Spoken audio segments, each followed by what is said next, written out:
Hello, good morning guys. Ito po ulit, Inday Moray. Ito po, magluto tayo ng bangos na sinigang. Ayan, pinakuluan ko po muna ang ating sangkap. Tapos po niyan, ayan, kulang-kulo na siya. Ilagay muna natin ang kangkong para lumambot. Para lumambot na siya guys. Ayan, ilagay na. Sunod na natin ang bangus para sabay-sabay na silang lumambot. Ayan guys, ang mahal ng bangus.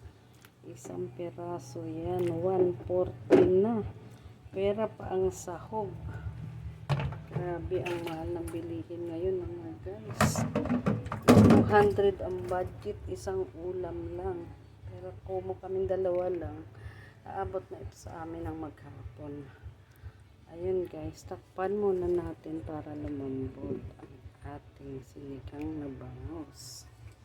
Guys, itlagyan na tayo ng pang-asin.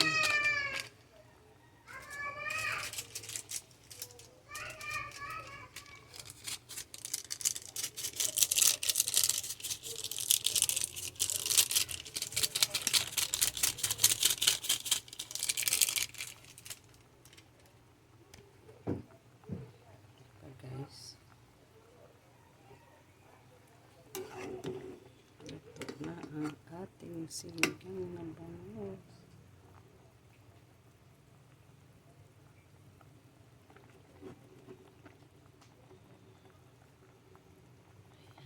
Guys, may okra, may kangkong ang ating sinigang na bangus. Yummy.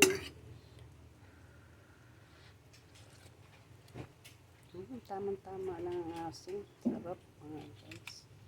Thank you for watching. Follow for more, like and share. Bye-bye.